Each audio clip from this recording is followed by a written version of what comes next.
नमस्कार दोस्तों, मैं स्मित मिश्रा स्वागत करता हूं एक बार फिर से आप सभी का एमजेटी एजुकेशन में।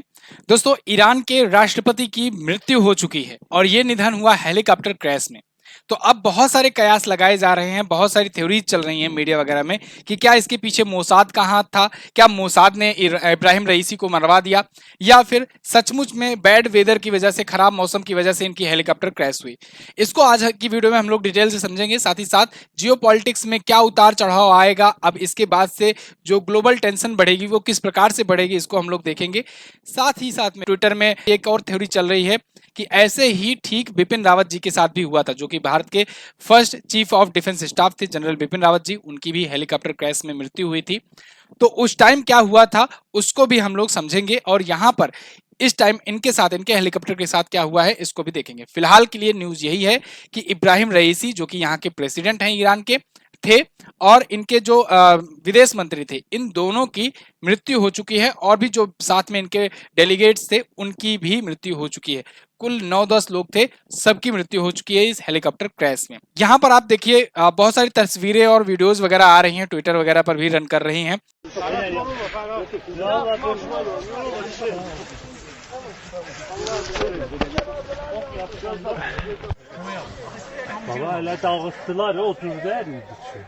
और इसमें ये साफ देखा जा रहा है कि वहां से शवों को निकाला जा रहा है। हेलीकॉप्टर जो है पूरी तरीके से बर्बाद हो चुका है, और बॉडीज वगैरह भी ढूंढी जा रही थी, लेकिन उनमें कुछ ही अवशेष मिल पाए हैं, कुछ नहीं मिल पाए हैं। लेकिन फिलहाल वहां के जो सरकारी जो टीवी चैनल्स हैं, जो न्यूज मीडिया हैं, उनके द्वारा ऑफिशियली अब अनाउंसमेंट कर दिया गया है कि इब्राहिम रईसी जो है इनकी अब मृत्यु हो चुकी है। हालांकि ये घटना कल ही हुई थी, लेकिन कल मैंने वीडियो नहीं दिया था इसलिए क्योंकि कल पुष्टि नहीं हुआ था किसी प्रकार से। बस ये कहा जा रहा था कि हाँ, उनके जो हेलीकॉप्टर का जो एक काफिला जा रहा था, उसमें से एक हेलीकॉप्टर की सूचना नहीं मिल पा रही है, वो क्रैश हो गया है या फिर वो गायब हो गया है। तो इसके बारे में ये ऐसी न्यूज चल रही थी। फिर रात तक ये खबर आई कि नहीं, वाकई में कुछ हेलीकॉप्टर जो है क्रैश हुआ है, लेकिन फिर भी ये कंफर्म नहीं कहा जा रहा था कि इब्राहिम रईसी इसी में बैठे थे या नहीं, मतलब उन्हीं का हेलीकॉप्टर क्रैश हुआ है या नहीं। लेकिन अब आज खबर ये आ रही है, पुष्टि हो गई है कि यहाँ के फॉरेन मिनिस्टर और यहाँ के प्रेसिडेंट, ये जिस हेलीकॉप्टर में थे उसी का क्रैश हुआ है, और उस हेलीकॉप्टर में इनका निधन हो गया है। एक्चुअली में ये अजरबैजान गए हुए थे, वहां से लौटते समय वर्जेगन नाम का एक एरिया है, और इस एरिया में ही हेलीकॉप्टर क्रैश हुआ। शुरुआती जानकारी के अनुसार अभी तो बताया जा रहा है कि मौसम की खराबी के कारण हेलीकॉप्टर क्रैश हुआ था, और इसमें इब्राहिम रईसी और इनके जो विदेश मंत्री हैं हुसैन अमीर अब्दुल्लाहियान, ये दोनों इसमें थे। पहाड़ी क्षेत्र में इनका हेलीकॉप्टर गायब हुआ था, और अभी जो जानकारी मिली है कि हेलीकॉप्टर क्रैश के बाद इसमें जितने भी यात्री बैठे थे, किसी के भी जीवित होने के कोई भी सबूत नहीं मिल रहे हैं, कोई भी संकेत नहीं मिल रहे हैं। आप ईरान को देखोगे तो ईरान यहाँ पर है और इजराइल यहाँ पर है। पिछले दिनों आपने देखा इजराइल और ईरान के बीच में काफी टेंशन बढ़ गई थी, जब से इजराइल का गाजा में युद्ध शुरू हुआ, या कहें हमास ने इन पर अटैक किया, तो फिर इसने हमास पे अटैक किया, फिर गाजा को कब्जा करना धीरे धीरे शुरू कर दिए थे। फिलिस्तीन पर लड़ाई चल रही थी ओपन तौर पर। तब उसी बीच में सीरिया पर ईरान का जो एम्बेसी है उस पर इजराइल ने अटैक करके ईरान के कुछ जो टॉप कमांडर हैं उनको मार दिया था। इसको लेकर के ईरान ने डायरेक्टली मिसाइल से अटैक कर दिया था इजराइल पर। हालांकि इजराइल ने फिर दावा यह किया कि हमने सब कुछ डिफेंड कर लिया है, हमारा एयर डिफेंस सिस्टम बहुत मजबूत है, और 98% मिसाइलों को हवा में ही मार गिराया है हमने। ये इजराइल का दावा था। लेकिन फिर इजराइल ने यह भी कहा था कि हम बदला भी लेंगे, क्योंकि हमारी सॉवरेनिटी की बात है कि आपने हम पर अटैक किया ही क्यों, आप आज कर रहे हो, कल को कोई और कर देगा, तो हम इसका बदला लेंगे। लेकिन एक बात यह भी साफ है, इब्राहिम रईसी जो थे वो काफी ज्यादा कट्टर थे, और काफी ज्यादा एग्रेसिवली ये इजराइल पर हमला कर रहे थे, या कहें कि अटैक कर रहे थे खुले तौर पर। फिलहाल अब एक थ्योरी तो ये चल रही है कि वही बदला लिया गया है, क्योंकि देखो इजराइल का अगर आप सिनेरियो देखोगे ना, तो इजराइल जो है सर पे कफन मानकर चलता है हमेशा। ये बिल्कुल नहीं देखता है कि ये कितना बड़ा लीडर है, कितना बड़ा क्या है, ये हिचकिचाता नहीं। बहुत बार अमेरिका वगैरह ने दबाव भी डालने की कोशिश की, लेकिन इजराइल उनको साफ मना कर दिया था, साफ जवाब दे दिया था कि हम तुम्हारे यहाँ इलेक्शन है तो हमें उससे कोई फर्क नहीं पड़ता, हम अपना काम करेंगे। बीच में अमेरिका ने यह भी कह दिया था कि अगर अब आप कुछ और करोगे, बड़ा करोगे, तो हम आपको हथियार सप्लाई करना बंद कर देंगे। लेकिन उस पर भी इजराइल नहीं माना था, साफ तौर पर खरी खोटी सुना दी थी अमेरिका को ही। लेकिन यहाँ पर इस कंडीशन में क्या राष्ट्रपति को मार देना ये एक कहीं ऐसा ना हो कि ये विश्व युद्ध का रूप ले ले आगे चल करके।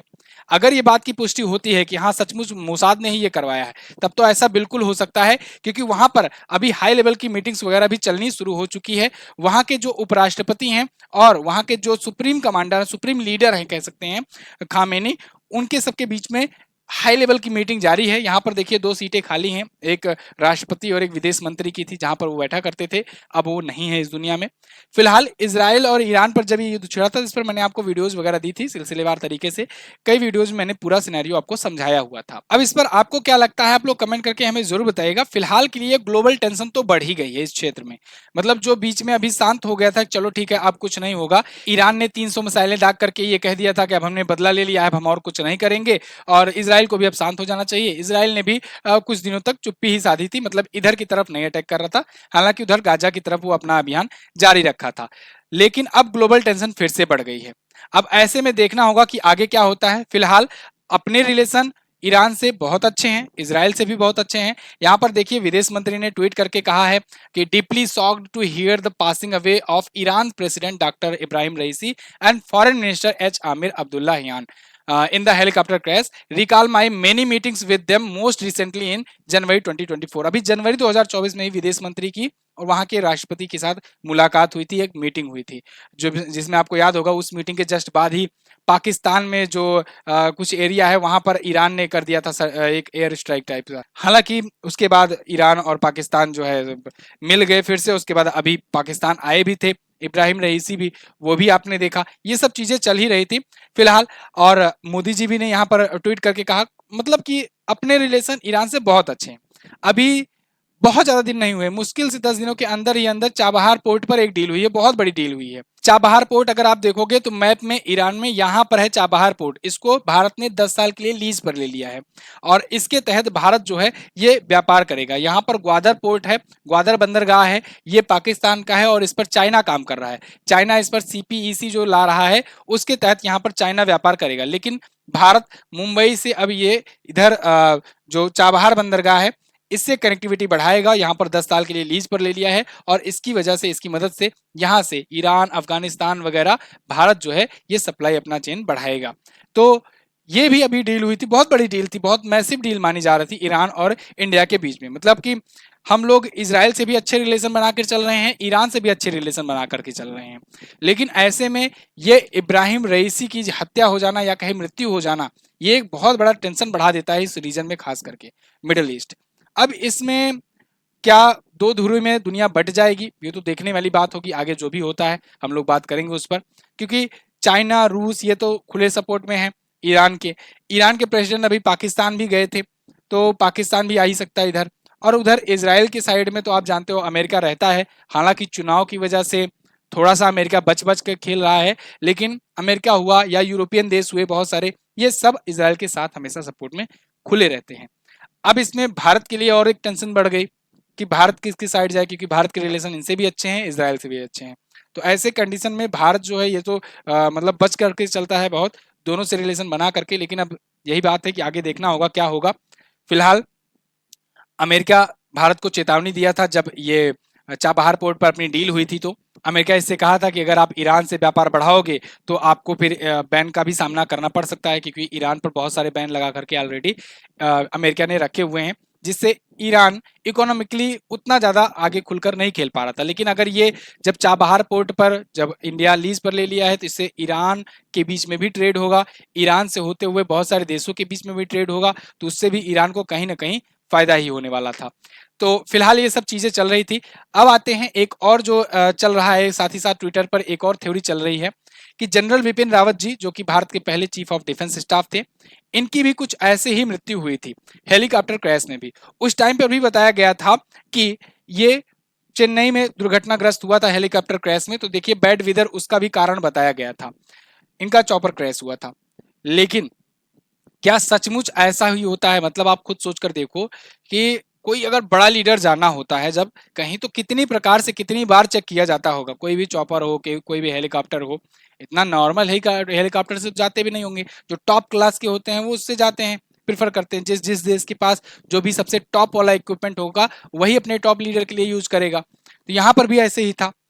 बैड वेदर के कारण बताया गया कि उसका जो कम्युनिकेशन सिस्टम है वो फेल हो जा रहा था।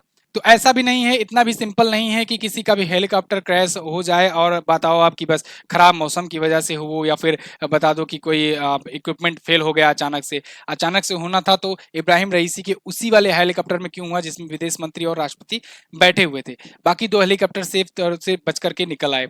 तो ऐसा क्यों हुआ, ये भी थ्योरी कही जा रही है कि कहीं ना कहीं इसमें किसी बाहरी ताकत का हाथ है। फिलहाल जो भी होगा आगे चीजें समझ में आएंगी।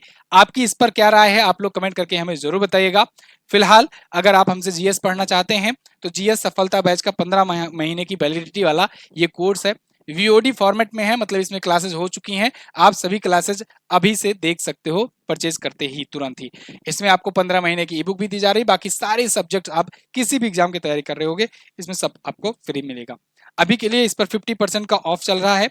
तो आप अगर कूपन कोड यूज करते हो MJT50 तो आपको 50% का डिस्काउंट मिल जाएगा MJT ऐप पर ये बैच आपको देखने को मिल जाएगा। किसी भी सहायता के लिए व्हाट्सएप नंबर पर आप संपर्क कर सकते हैं। किसी भी डाउट हो, कोई इन्फॉर्मेशन इसके बारे में डिटेल चाहिए या कोई पेमेंट नहीं हो पा रहा तो आप इस पर संपर्क कर सकते हैं 7235939467 पर। बाकी आपको कैसी लगी ये वीडियो कमेंट करके जरूर बताइएगा। मिलते हैं अगली वीडियो में, तब तक के लिए नमस्कार, जय हिंद, वंदे मातरम।